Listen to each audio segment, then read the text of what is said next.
가장 괴로웠을 때는 제가 사면에 관해서 발언하고 난 뒤에 몇 달 동안 아주 지옥 같은 경험을 했습니다. 저는 어떤 일을 하건 일 못한다는 얘기는 듣지 않았습니다. 오히려 일에 너무 집중하는 나머지 주변에 많은 불편함을 주거나 그런 일이 지적받곤 했지 일 못한다는 얘기는 듣지 않았습니다. 유연함이나 또는 신뢰감 같은 것을 저한테서 느끼시지 않나. 안녕하세요. 유수원TV 애청자 여러분 반갑습니다. 이낙연입니다. 한 자릿수까지 떨어지셨다가 네. 이재명 지사의 이른 바지 발언 같은 네. 실수가 나오면서 반사이익을 봤다라는 분석도 네. 있고 네. 그게 아니라 이낙연의 진가가 드러나기 시작해서 네. 지지율이 올라간 것이다라고 보는 시각도 있습니다. 둘 다일 수 있겠지요.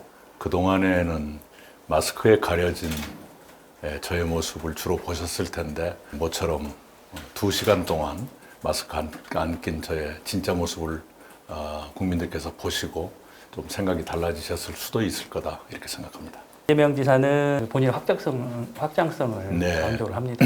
네. 이 대표님도 못지않게 확장성을 가진 네. 것으로 평가하고 싶은데 본인이 어떻게 생각하시는지. 네, 확장성이라는 건 그렇게 이론적으로 알 수 있는 것이 아니지요. 최근에 가상대결 조사 결과를 보면 제가 앞서는 조사도 간간히 나오고 있어서 좀 더 봐야 될 것 같습니다. 저는 저의 확장성이 오히려 높다고 쭉 믿어왔습니다. 어떤 점이 더 확장성이 있다고 볼 수 있을까요? 많은 사람들이 받아들이기에 좀 더 좋은 유연함이나 또는 신뢰감 같은 것을 저한테서 느끼시지 않나.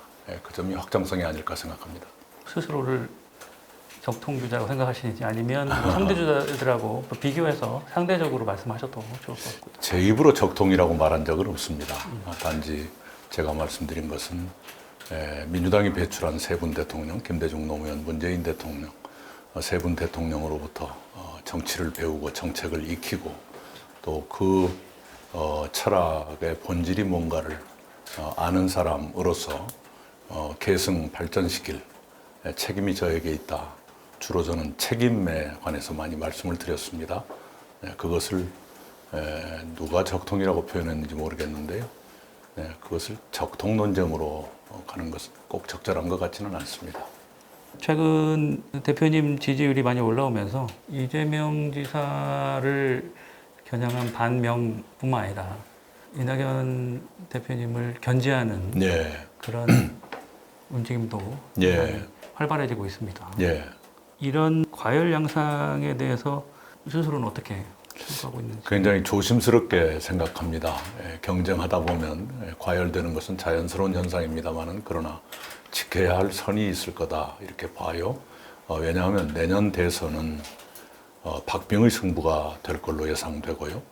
그 박빙의 승부를 앞둔 우리로서는 이 경쟁이 과열되다가 서로에게 상처를 주고 혹시라도 부분적 이탈이 생긴다면 박빙의 승부에 임하기에는 현명한 일이 아니다라고 생각하죠. 이재명 지사가 최근에 저희 뉴스원하고 인터뷰하면서 네.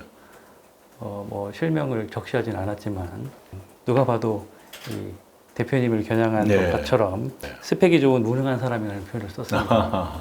어떻게 생각하시는지 좀 얘기를 좀 듣고 싶습니다. 예, 저는 어떤 일을 하건 일 못한다는 얘기는 듣지 않았습니다. 오히려 일에 너무 집중하는 나머지 주변에 많은 불편함을 주거나 그런 일이 지적받곤 했지 일 못한다는 얘기는 듣지 않았습니다. 제가 전남지사로 일할 때는 취임하자마자 첫 해 고용노동부의 일자리 종합대상을 받았어요. 총리로 일할 때는 총리가 만약 일을 잘 못했다면 당시에 문재인 정부의 지지도가 그렇게 올라갔을 리가 없지요. 그리고 대통령께서 일 못하는 총리를 그렇게 신뢰하고 옆에 두셨겠습니까? 굉장히 어려웠었던 각종 재난재해의 대처를 성공적으로 해서 그 일의 상당 부분은 저에게 맡겨져 있었습니다. 작년 1월 14일에 제가 총리를 그만두던 날 대통령께서 재난재해 대처 경험을 책으로 한번 써보라는 권유를 하실 정도였으니까요. 그리고 당대표가 돼서 6개월 반이 조금 안 되는 기간이었지만 422건의 법안을 처리했습니다. 시민사회에서 청원이 나온 지 25년 만에 공수처를 출범시켰습니다. 예, 바로 그런 것 때문에 대통령께서 당정청 관계가 환상적이다, 이런 말씀도 하셨고, 최상의 입법 성적이다, 이렇게 칭찬도 해주셨습니다. 이재명 지사는 자신의 실적이 항상 최고라고 주장을 하고 계십니다. 글쎄 뭘까요? 기억나는 것이 뭘까요? 기본소득 홍보 열심히 한 것하고 계곡 정비를 먼저 했다고 하지만 그것이 사실이 아닌 것으로 본인도 인정을 했고요. 그리고 10만 원씩 나눠준 것.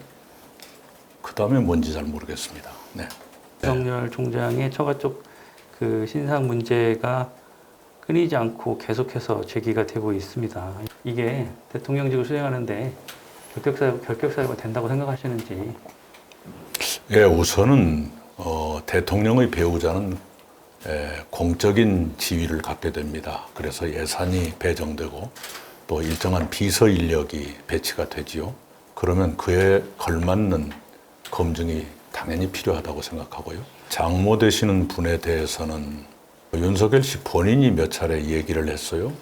문제가 있다면 자기가 검찰총장을 계속할 수 없을 거다, 그런 취지의 말씀이 있었던 것 같은데, 그러다가 사위가 검찰을 떠나자마자 법원에서 법정 구속되는 사태가 됐어요. 그렇다면 윤석열 씨와 무관하다고 말할 수 있을까?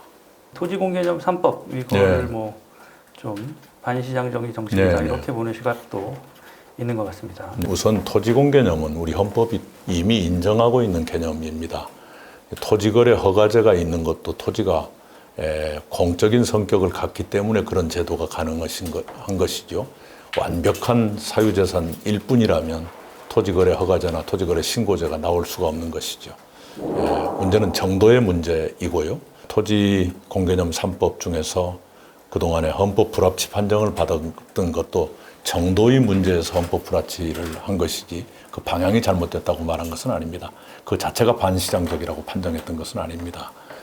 이미 1989년이었습니까? 헌법재판소의 판정을 봐도 토지에 관해서는 무한정한 자유가 허용되는 것은 아니다 하는 공유제 성격을 인정을 했어요. 문제는 토지가 소수에 의해서 과다 점유되고 있다. 이 현상은 대한민국의 미래를 위해서 매우 불행한 일입니다. 남북 관계도 크게 보면 외교입니다. 네. 최근에 친서 교환을 통한 남북 그 통신선 복구 이 상황, 다음 단계로 어떻게 해야 한반도 문제가 잘 풀릴 수 있을지. 우선은 북미 간 또는 남북 간 또는 남북미 간 당국자 대화가 빨리 열렸으면 좋겠습니다. 그 장소가 판문점이어도 좋고 아니어도 좋습니다만은, 그래서 지금 필요한 것들을 당국 간에 논의하는 것, 이것이 좀 앞당겨졌으면 좋겠다, 이렇게 생각을 하고요. 여건이 성숙한다면 남북 정상회담이 문재인 대통령 재임 중에 한 번쯤 더 있었으면 좋겠다 하고 바랍니다.